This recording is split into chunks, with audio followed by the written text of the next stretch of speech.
We had a very intelligent and important prime minister that lead this country for 14 years. It was an ups and downs, but he could have managed the country, and to see that he's got his final place, it hurts you, but the time has come that you have to leave and go on. It's a very sad situation, at this time to be losing a very good man as a prime minister, not only for Barbados, but for the whole Caribbean. And we're going to miss him a lot, and I wish the family and everybody, sympathy and everything. What do you feel about the procession today? Great. It's great. It's one of the best. It's great. Very good job.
But ultimately, we, the people of Barbados, remember Owen for his ability to communicate.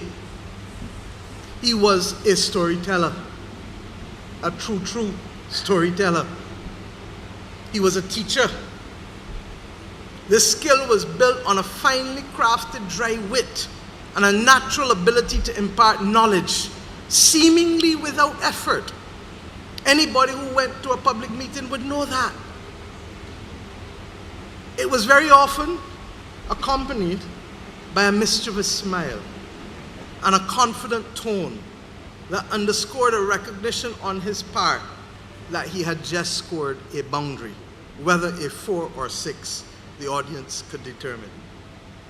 He made the most complex economic subjects on a political platform seem as simple as ABC. He understood that from shopkeeper to lecturer, the message should be clear.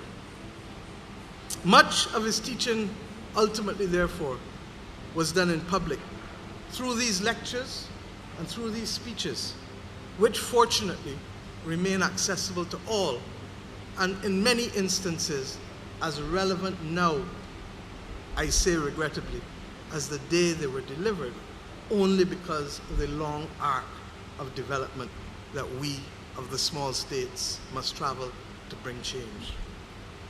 We all know that Owen's tongue was one of the tools of his trade.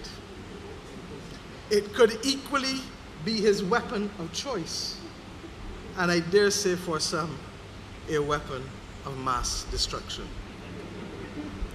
But let us be clear, this extraordinary capacity, and Kerry would appreciate this, first rested upon an abiding love of language and great literature. He was a firm believer in reading outside of your discipline or training while immersing yourself in great literary works to give you context and appreciation of life. And as for the man we knew, a man of great complexity. But that was what made him such a forceful personality. He had he had a strong passion for the public causes that he adopted. But yet, he loved simplicity and privacy. And I ask the people of Barbados to respect that, especially with his final wishes for a closed casket. He required and defended form, pomp, and ceremony as critical elements of nation building. 1984 emerged winner in the repeat St. Peter by-election.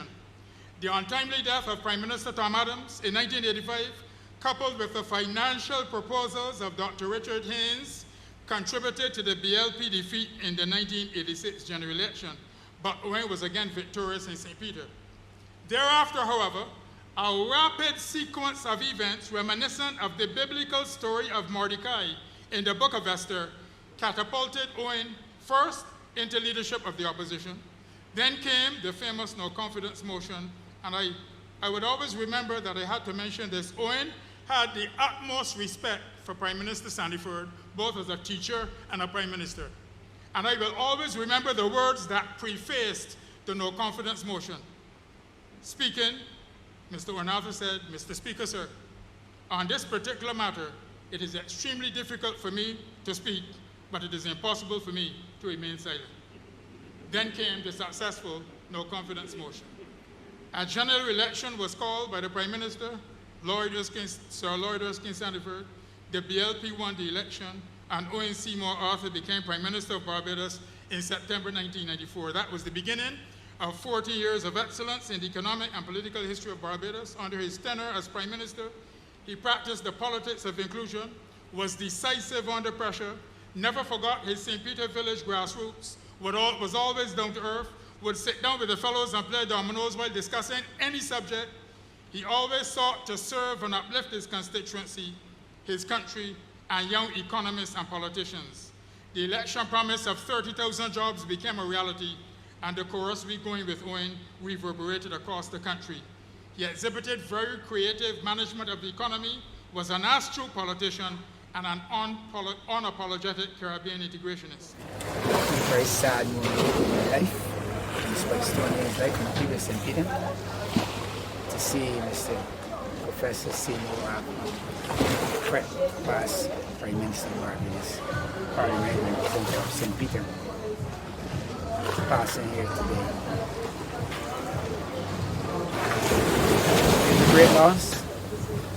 I was privileged to meet him in 1984 when he introduced me to the Speightstown Task Force, and we set up special development, Speightstown development plan, and everything to transform Speightstown. At that point in time, nobody knew what Speightstown, nobody knew what St. Peter was. He put St. Peter and Speightstown on. Took the opportunity to thank him and see the decorations where everybody came out and decorated the bridge to say thanks to Mr. Arthur, who has done so much for us. I remember so many things about him. I remember his humbleness, his cheerfulness, his smile, his intellectual abilities, and his, I would say, charisma and love for country.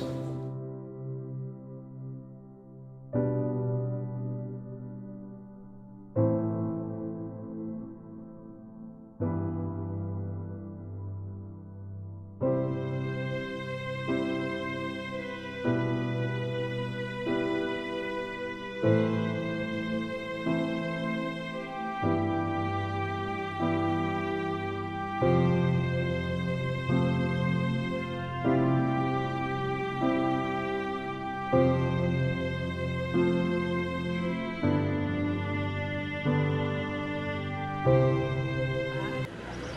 feel emotion because it's a relative and you know I feel it. I feel very concerned because I know therefore I won't get my staff. But I work in government for over 30-something years and he's who caused me to get staff. But when I retire as a supervisor. So I thank him. I meet him more than once. I meet him not close. He's a very friendly man and always ready to offer his. I'm ready to get doing something. If you want to speak to him and meet him some market shopping, I say, no, you let your big things. He said, no, I got my good here. Could not get his name right. She would say, you got to go and vote for Alan Arthur. So everybody in house knew we had to go and vote for Alan Arthur. And that's way back. You understand? A gentleman. I cannot say less. Places that ain't had a road, he gave us a road. So that's what you could say about Mr. Arthur. You could ask him anything.